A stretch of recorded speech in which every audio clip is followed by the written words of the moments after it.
Anna here. Today we are going to try to build the most beautiful city.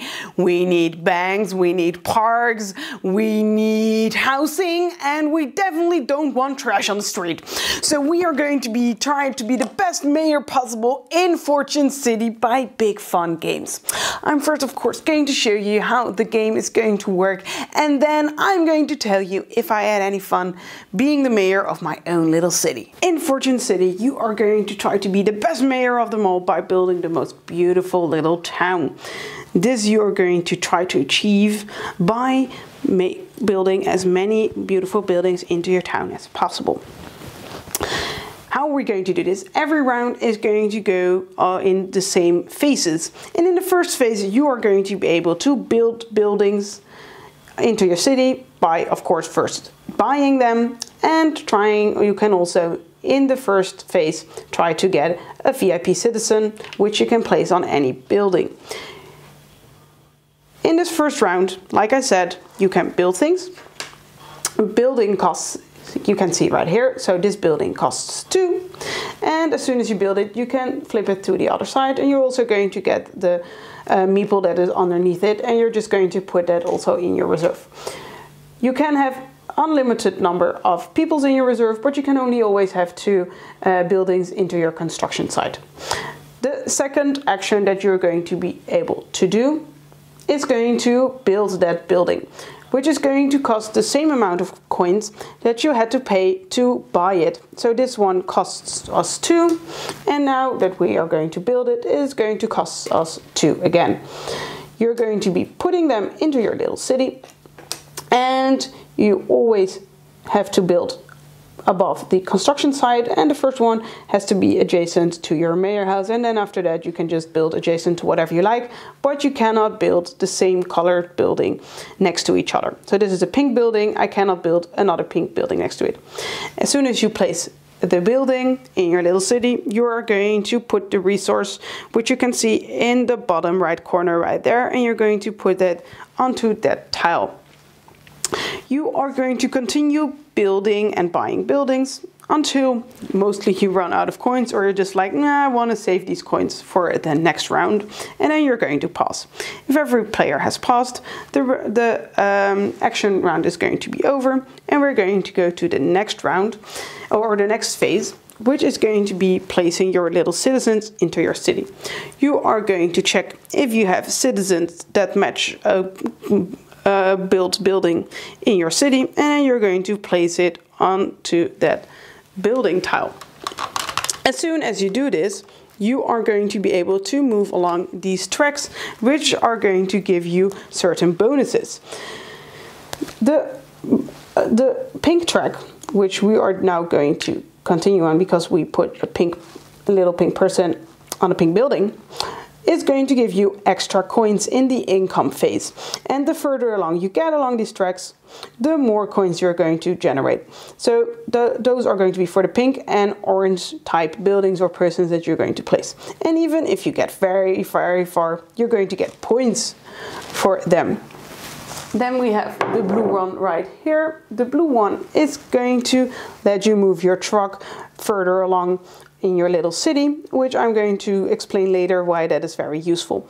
Then we have this green track right here, on which you're going to continue as soon as you put a green person into your city.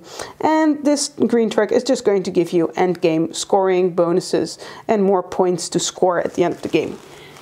So that are those tracks, and those are just going to give you bonuses, like I said, at the end of the game and during the game. As soon as we have placed all of our little meeples, we are going to move our truck. The truck can pick up the goods that you've put on those tiles. Garbage you always want to pick up, because garbage is going to give you minus points if they are still in your town at the end of the game.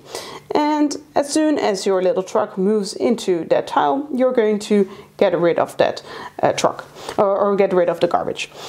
Like I said earlier, the farther along on the blue track you are, the more steps you're going to be able to do with your truck. So if at the point your town is going to be bigger, you're going to be able to pick up more things in one go. I'm just going to show you some other resources. We also have these diamonds. These diamonds are going to give you points at the end of the game if you've picked them up.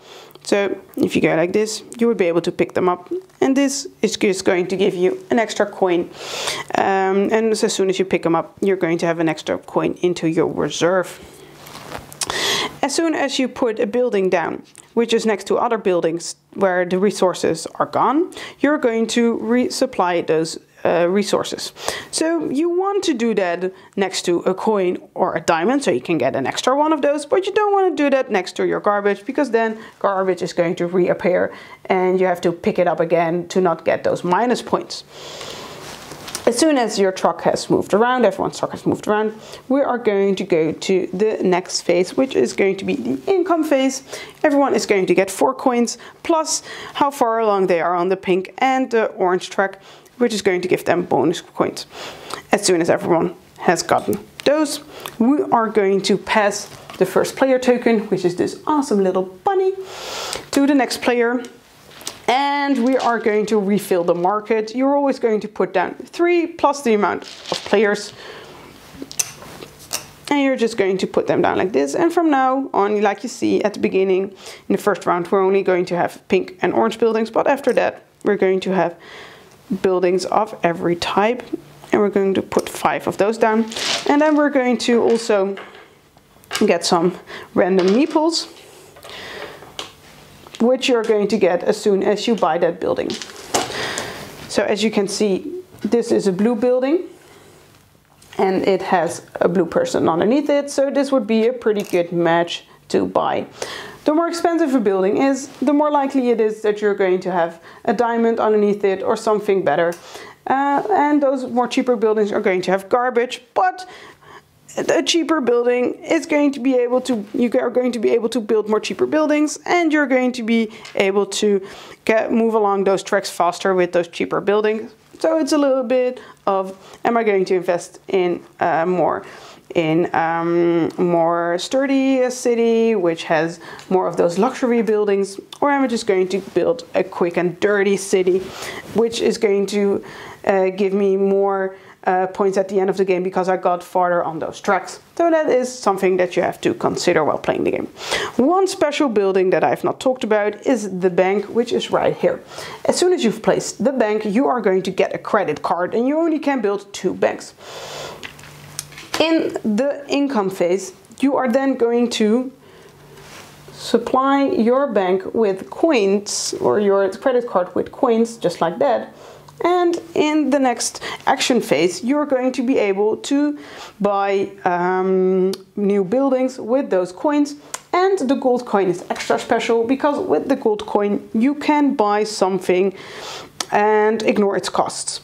So for 1 gold coin, you could just buy 1 $4 building, which is pretty cool, of course. You can only have 2 banks. And as soon as you build the second bank, you're just going to refill your credit card. So of course you first want it to be empty. Play is going to continue just like that, with doing those actions, with putting meeples onto your buildings and moving your little truck around until we run out of tiles, of building tiles. Then we're going to go into the last round. And as soon as everyone has done their last round, we are going to score. You are going to get points, which you can see on every building that you build in your little city, which you can see in this top left corner right there. You are going to get points depending on how far you've gotten on those tracks. You're going to get 1 point for every diamond in your reserve, and you're going to get 1 minus point for every garbage that is still in your city. And we're going to tally up those points, and the person that got the most points is going to be the best mayor of Fortune City. Let's talk about the components. The components are pretty good. The city tiles are of thick cardboard quality, and you have this very cute first player token. The thing that's really cool about this game, that it has these credit cards which they made together with a Taiwanese bank, so there are actually real credit cards, and even there comes some sheets in the game where they explain to you how you can activate these credit cards to be used for real with these the Taiwanese bank. So that's actually pretty cool. These are of course used in the game, but it's funny that they did this together with the Taiwanese bank. Another thing that are really cute are these little meeples.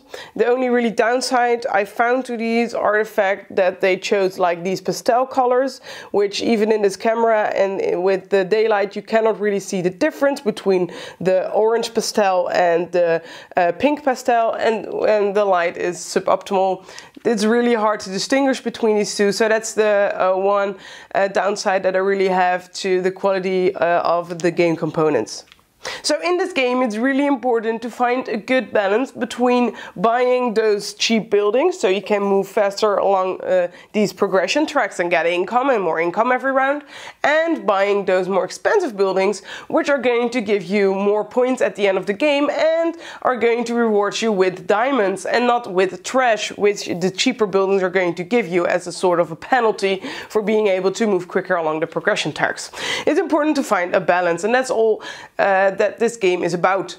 The game is not that thinky, turns go by fast because it's always pretty obvious what you have to do. You are going to try to get the citizens, and then you're going to try to find buildings that match those citizens that you already have, so you're going to be able to move along those progression tracks. And as soon as your money is gone, your turns are going to be over, and we are going to do the other steps that are going to happen every round. And that is the one really downside I found to this game.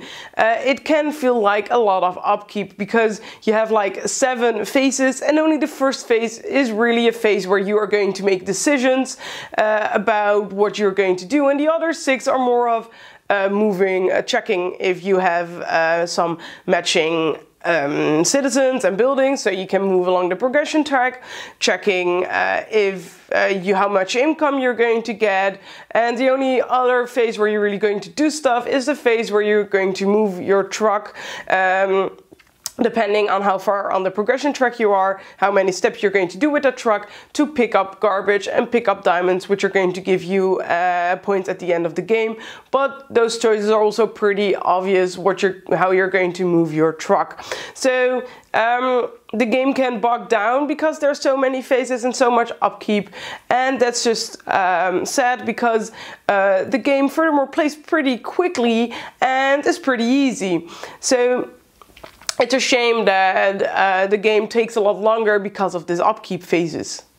So in the end, I really enjoyed the artwork in this game and building my own little city while moving the truck along. That was fun to do, but sadly, because of the upkeep that you had to do and the fact that the choices were pretty simple and moving along those progression tracks just really bogged down the game for me, and it got a little bit samey even after a couple of plays.